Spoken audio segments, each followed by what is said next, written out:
तो आदाब, नमस्कार, गुड इवनिंग, सत श्री अकाल। एक बार फिर आप तमाम लोगों का स्वागत है क्राइम तक की कहानी के इस एपिसोड में। उम्मीद है पूरी फैमिली अच्छी होगी, अपना और अपनों का ख्याल रख रही होगी। ऑपरेशन सिंदूर जारी है।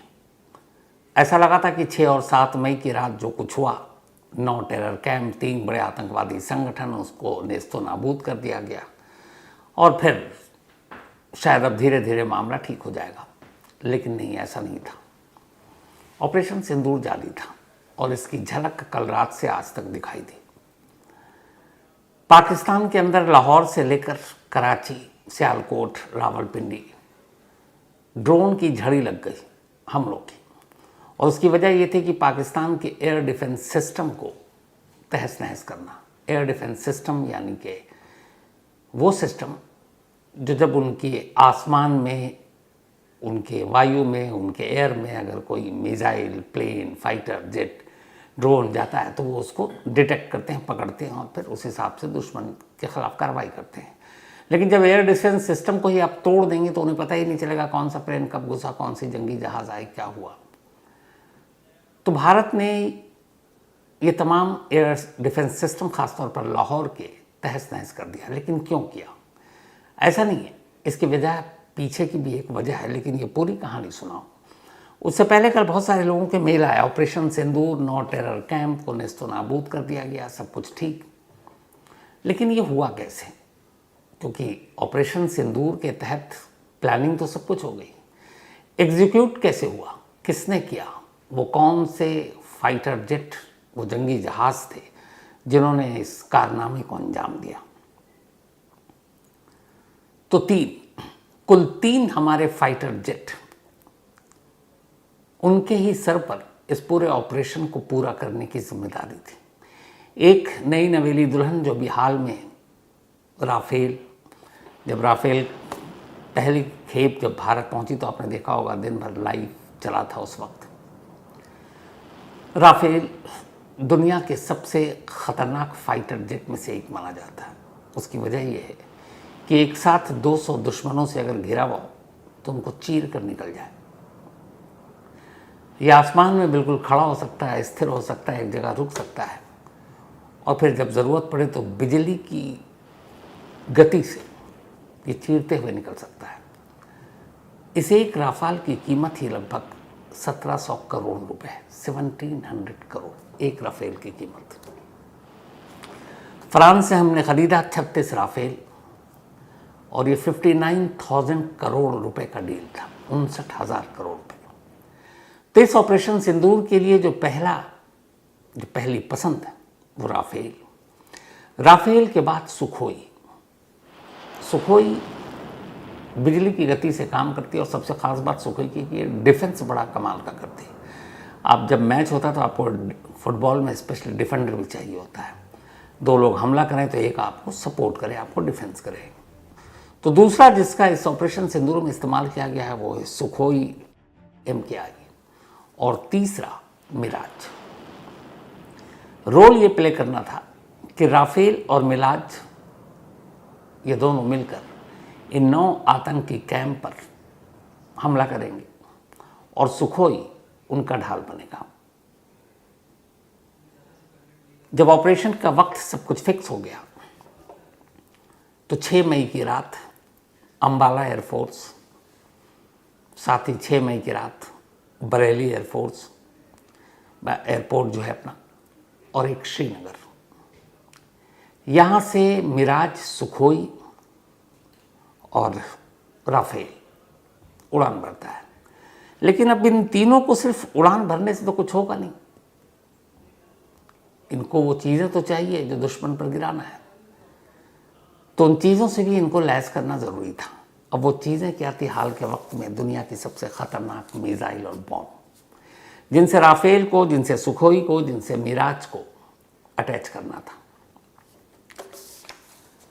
3 तरह के मिसाइल और बॉम्ब से इन जंगी जहाज़ों को लैस किया गया, क्योंकि बिना बॉम्ब या मिसाइल के सिर्फ फाइटर जेट जाकर कुछ नहीं कर पाएंगे। दुश्मन पर गिराना है, वो भी सटीक गिराना है। पहला था स्कैल्प मिसाइल। स्कैल्प मिसाइल वो मिसाइल आज के दौर में जिसकी कोई तोड़ नहीं है। इराक, सीरिया, यूक्रेन अभी चल रहा है, उन सब जगहों पर इस मिसाइल का भरपूर इस्तेमाल किया गया है। इसको स्टॉर्म शैडो भी कहते हैं, आंधी की परछाई।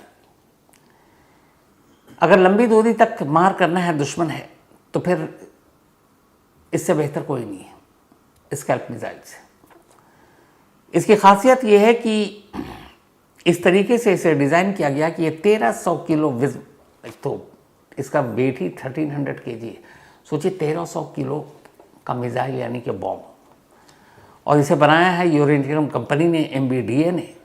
और ये राफेल के साथ साथ जो यूरो फाइटर हैं उसके लिए सबसे आइडियल माना जाता है उसको लेकर जाना, क्योंकि इसके वेट की वजह से।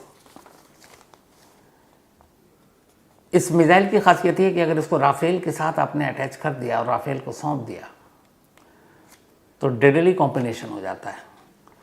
250 से 560 किलोमीटर तक इस मिसाइल को मारकर गिराया जा सकता है दुश्मन का टारगेट अगर आपके पास फिक्स।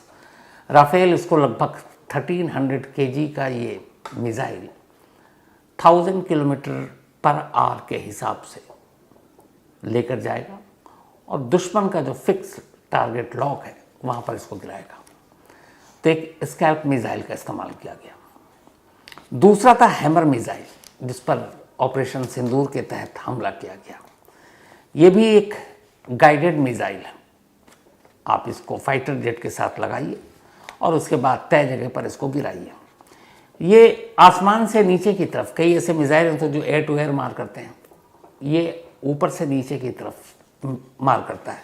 और इसकी एक पहचान ये भी है कि ये बड़े बड़े बंकरों को भी भेद कर उसके अंदर तबाही मचा सकता है। तो स्कैल्प मिसाइल के अलावा जो दूसरा मिसाइल इस्तेमाल किया गया ऑपरेशन सिंदूर में राफेल, सुखोई और मिरेज के लिए, होता है हैमर मिसाइल। ये मिसाइल जो है इसकी खासियत ये है कि ये 20 से 70 किलोमीटर तक की दूरी पर भी ये सटीक निशाना लगाएगी। मतलब अगर आप इसको टारगेट लॉक कर दें तो 70 किलोमीटर तक ये एकदम वहीं जाकर गिरेगी जहां पर आपने इसको फिक्स किया है। इसका भी इस्तेमाल अफगानिस्तान, लीबिया, इराक, सीरिया, इन देशों ने किया है इस हैमर मिसाइल का। और ये बंकरों के लिए, जैसा मैंने कहा, कि सबसे ख़ास मशहूर है।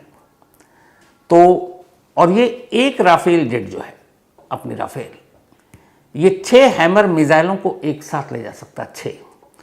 अब 6 हैमर मिसाइल को ले जाने का मतलब है कि एक साथ एक बार राफेल ने अगर इसको दागा तो 6 ठिकाने नष्ट। अब अगर इस हिसाब से देखिए, ऑपरेशन सिंदूर में 9 ठिकानों को आइडेंटिफाई किया गया था, तो सिर्फ एक राफेल ही 6 ठिकानों के लिए काफ़ी था।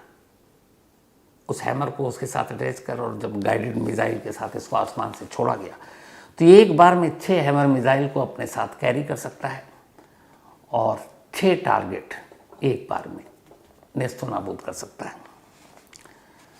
राफेल, जैसा मैंने बताया कि इस वक्त, एक बार बहुत पहले कहा गया था कि अगर राफेल होता तो फिर पता नहीं क्या होता।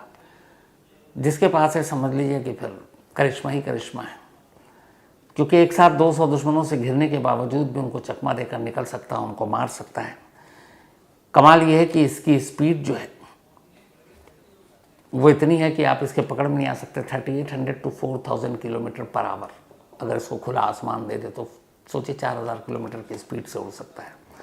इसका फ्यूल टैंक ये है कि 11,202 लीटर, 11,202 लीटर का फ्यूल टैंक है इसका।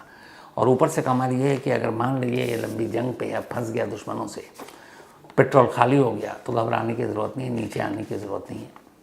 आसमान से ही, आसमान में ही फ्यूल टैंक को रीफ्यूल किया जा सकता है, दोबारा भरा जा सकता है। ये 50,000 की हाइट तक उड़ सकता है। और ख़ास बात यह है कि राफेल के अंदर ऐसी टेक्नोलॉजी है कि इसके ज़रिए जो दुश्मन देश के जो रडार हैं और बाकी चीज़ें हैं, जब तक ये पहुंचकर अपना काम तमाम नहीं कर देता तब तक वो उनकी पकड़ में भी नहीं आता है। और सबसे बड़ी बात यह है कि ऑपरेशन सिंदूर का जो पूरा ये ऑपरेशन किया गया, इसमें राफेल, सुखोई या मिराज, इन लोगों ने इंटरनेशनल बॉर्डर क्रॉस नहीं किया, पाकिस्तान के अंदर नहीं गए, LOC के पार नहीं गए, भारतीय बॉर्डर के अंदर से रहते हुए ही चूँकि रीच सबसे ज़्यादा जो था 104 किलोमीटर था आपके बहावलपुर, जैश ए मोहम्मद का जो हेडक्वार्टर था। तो यहीं रहते हुए टारगेट लॉक किया, यहीं से मिसाइल छोड़ा और यहीं से नेस्तो नाबूद कर दिया इन टेरर कैंप को। तो इस जंग में, इस ऑपरेशन सिंदूर में इन 3 फाइटर जेट्स का इस्तेमाल किया गया था, राफेल, सुखोई और मिराज। सुखोई का सिर्फ काम इतना था कि वो राफेल और मिराज की हिफाजत करे। जब उड़े तो ये देखे कि दुश्मन देश के फाइटर जेट इनको कोई नुकसान ना पहुंचाए। अगर वो करीब आए, रडार की उसमें हो, निशाना बना रहे हो, तो उससे पहले ही सुखोई का काम है ढाल भी बनना और दुश्मन पर टूट भी पड़ना। तो इस बार सुखोई का रोल दूसरा था, उसका रोल डिफेंसिव था इन दोनों के लिए, और ये दोनों अटैक कर रहे थे। तो इस तरीके से ऑपरेशन सिंदूर को सक्सेसफुली अंजाम देने में इन 3 फाइटर जेट का रोल रहा। इसके अलावा जो एक और चीज़ थी जिसके साथ इसमें इंडियन आर्मी और नेवी ने भी इस ऑपरेशन में पार्टिसिपेट किया, उसकी वजह ये थी कि फाइटर जेट ने तो किया, जो बॉर्डर हमारे एलओसी के करीब के कुछ ठिकाने थे वहाँ पैदल भी काम हो गया था, तो उनका भी रोल था। और साथ ही कामाकाजी नाम का एक ड्रोन जो हमारा मेड इन इंडिया ड्रोन है, इसने भी बहुत बड़ा रोल प्ले किया पाकिस्तान में। अब इस ऑपरेशन में इन जेट्स का तो इस्तेमाल हुआ, और इन जेट का इस्तेमाल करने के लिए और इसका मुकाबला करने के लिए पाकिस्तान के पास क्या था? तो पाकिस्तान के पास 2 फाइटर जेट हैं जिनके ऊपर उनको नाज है। पहला है F-16 और दूसरा है JF-17। अब F-16 के बारे में कोई शक नहीं कि F-16 बहुत अच्छा लड़ाकू प्लेन है, लेकिन राफेल से अगर आप कंपैरिजन करें उसका, तो वो कहीं नहीं ठहरता। फिर भी ये घातक है, लेकिन अफसोस की बात यह है कि पाकिस्तान ने F-16 अमेरिका से खरीदा, और अमेरिका ने इस शर्त पर F-16 पाकिस्तान को दिया कि आप इसका इस्तेमाल सिर्फ और सिर्फ टेरर यानी आतंकवाद के लिए करेंगे, उसको खात्मे के लिए करेंगे। आप F-16 का इस्तेमाल अपने पड़ोसी देश, जिसमें इंडिया भी शामिल है, आप नहीं करेंगे। बालाकोट के दौरान पाकिस्तान ने F-16 का इस्तेमाल कर दिया, फिर दुनिया से झूठ बोला कि हमने नहीं किया है, सबूत सामने आ गए।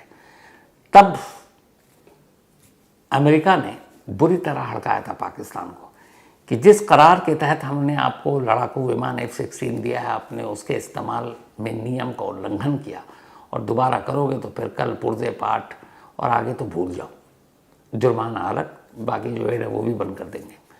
तो पाकिस्तान के पास F-16 है, लेकिन वो इंडिया के खिलाफ यूज़ नहीं कर सकता क्योंकि वो शर्त से बंधा है अमेरिका से, इसी शर्त पर ख़रीदा उसने।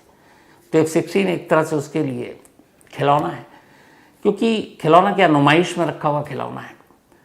आतंकवाद के खिलाफ वो कभी F-16 का करेगा नहीं, क्योंकि आतंकवाद तो खुद उसी की गोद में बैठा हुआ है, तो अपनी गोद में अपने देश में F-16 कहाँ यूज़ करेगा। तो F-16 है, लेकिन भारत के खिलाफ आप यूज़ नहीं कर सकते क्योंकि अमेरिका करने नहीं देगा, क्योंकि इसी शर्त पे आपने खरीदा।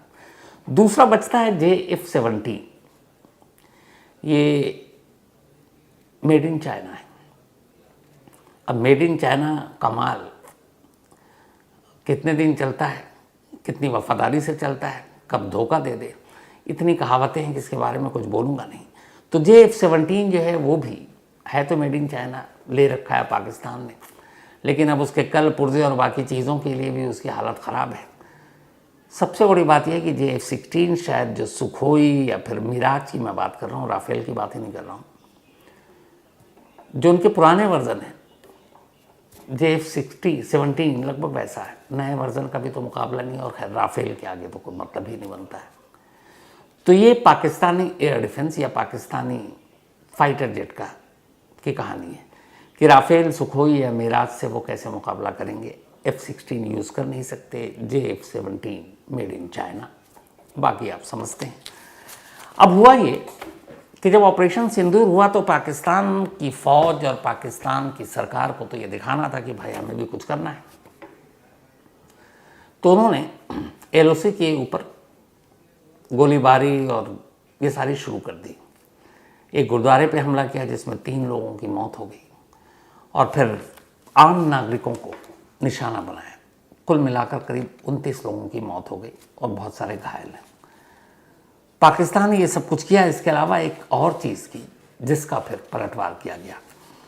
पाकिस्तान ने हमारे कुल 15 सैन्य ठिकानों, आर्मी इस्टेब्लिशमेंट पर, ख़ासतौर पर वो सारे जो एयरपोर्ट जहाँ से हमारे फाइटर जेट उड़ते हैं, उनको निशाना बनाने की कोशिश की। 15 बाकायदा आज फॉरेन मिनिस्ट्री की प्रेस कॉन्फ्रेंस थी जिसमें विदेश सचिव ने ये नाम भी बताया। 15 सैन्य ठिकानों को निशाना बनाया गया और ये जो 15 ठिकाने थे जिस पे पाकिस्तान ने हमला करने की कोशिश की, नॉर्थ और नॉर्थ वेस्ट के अलग अलग शहर, और इसमें अवंतीपुरा, श्रीनगर, जम्मू, पठानकोट, अमृतसर, कपूरथला, जालंधर, लुधियाना, आदमपुर, भटिंडा, चंडीगढ़, नाल, फलोदी, उत्तरलाई, भुज, यहाँ पर इन्होंने ड्रोन और बाकी चीज़ों के ज़रिए हमले करने की कोशिश की। लेकिन भारत ने इन 15 के 15 ठिकानों पर इस पाकिस्तानी हमले की कोशिश को नाकाम कर दिया। और उस नाकामी की वजह ये थी कि हमने पाकिस्तान के इन तमाम ड्रोन और बाकी चीज़ों को एंटी मिसाइल सिस्टम और बाकी उससे बर्बाद कर दिया। तो इन सैन्य ठिकानों को कोई भी नुकसान नहीं पहुंचा। लेकिन अब चूंकि पाकिस्तान ने ये किया तो भारत को पलटवार करना पड़ा। भारत ने फिर लाहौर, कराची, रावलपिंडी ऐसी जगहों पर पाकिस्तान के एयर डिफेंस सिस्टम पर उनको बर्बाद करने के लिए ड्रोन से अटैक किया और लाहौर के लगभग एयर डिफेंस सिस्टम को बर्बाद कर दिया। कराची में भी नुकसान हुआ, रावलपिंडी में भी नुकसान हुआ। रावलपिंडी में एक ड्रोन रावलपिंडी के क्रिकेट स्टेडियम पर भी जाकर गिर गया और वहाँ इस वक्त PSL चल रहा है और आज भी शायद मैच है वहाँ पर। अब खबर ये आ रही है कि पाकिस्तान में चल रहा PSL शायद पाकिस्तान से बाहर दुबई में ले जाया जाए। तो रावलपिंडी स्टेडियम पर भी ये गिरा। भारत ने उनके एयर डिफेंस सिस्टम को जिस तरीके से तहस नहस किया, अब उसके बाद शायद उम्मीद यही की जानी चाहिए कि पाकिस्तान ये हरकत नहीं करेगा जो उसने 15 सैन्य ठिकानों पर हमले करने की कोशिश की थी। इंडिया का स्टैंड ये भी है कि हम पहल नहीं करेंगे। अगर पाकिस्तान कोशिश करेगा, हमला करेगा तो जवाब मुंहतोड़ मिलेगा, लेकिन हमारी तरफ से पहल नहीं होगा। दूसरी बात ये कि बार बार आज भी प्रेस कॉन्फ्रेंस में कहा गया कि पाकिस्तान के सैन्य ठिकाने, पाकिस्तान की पब्लिक, वहाँ के पब्लिक प्लेसेस, इनको कभी निशाना नहीं बनाया जाएगा, सिर्फ और सिर्फ टेरर कैंप को निशाना बनाया जाएगा। लेकिन एक सवाल था, एक तस्वीर आई थी, कल आपने देखी होगी, जब बालाकोट में जैश ए मोहम्मद के हेडक्वार्टर मरकज़ सुभान अल्लाह पर हमला हुआ तो सबसे ज़्यादा मौत वहीं हुई थी और उस मरकज़ में जैश के सारे कैडर थे, सारे आतंकवादी थे। उसके बाद उन सब का जनाजे की नमाज़ पढ़ी गई। उसमें पाकिस्तानी आर्मी के बड़े बड़े अफसर, रेंजर्स, वहाँ के पॉलिटिशियन, वो सब शामिल थे। तो इस पर ये सवाल था कि आतंकवादियों के साथ पाकिस्तानी आर्मी का ये खुलकर सामने आना ये बताता है कि आतंकवाद को लेकर उनका अपना स्टैंड क्या है, क्योंकि आतंकवादी हैं वो। और भारत ने जो भी ऑपरेशन सिंदूर के तहत एक्शन लिया वो टेरर कैंप पर लिया है, लेकिन पाकिस्तानी आर्मी का सामने आना और उनके जनाजे के नमाज में शामिल होना और ये तस्वीरें जो पाकिस्तान से आ रही हैं, तो इस बात का सबूत है कि जैश के बहुत सारे कह रहे हैं कि लोगों की मौत हुई है इसमें। और उसमें एक ये भी खबर आ रही है कि मौलाना मसूद अजहर का जो भाई है रऊफ़, वो भी शायद बुरी तरह सीरियस है या शायद उसकी मौत हो चुकी है, अस्पताल में घायल हो उसके होने की खबर आई थी। और ये अब्दुल रऊफ़ अजहर वही शख्स है जो IC 814 कांधार हाईजैकिंग में मास्टरमाइंड में से एक था। उसी IC 814 कांधार हाईजैकिंग जिसको मौलाना मसूद अजहर को रिहा कराने के लिए किया गया था, तब वो जम्मू की जेल में बंद था, तो उस हाईजैकिंग में भी इसका नाम था। इसके अलावा डैनियल पर्ल, अमेरिकन जर्नलिस्ट जिसका गला काटा गया, जिनकी मौत हुई, उस डैनियल पर्ल के कत्ल में भी, उसकी साजिश में भी रऊफ़ अजहर का नाम सामने आया। इसके अलावा भारत में हुए ऐसे कई आतंकवादी हमले की साजिश में भी रऊफ़ का नाम आया। और अब ये खबर आ रही है कि मौलाना मसूद अजहर का ये भाई रऊफ़ इस ऑपरेशन सिंदूर अटैक में जो मरकज़ सुभान अल्लाह पर हुआ बालाकोट में, वो घायल है। कुछ एजेंसियां तो उसके मरने की भी खबर बता रही हैं, लेकिन खैर वो जब कंफर्म होगा तब बताएंगे। तो फिलहाल ये है कि ऑपरेशन सिंदूर अभी ख़त्म नहीं हुआ है। पाकिस्तान की तरफ से हमले की कोशिश की जा रही है, इधर से जवाब दिया जा रहा है।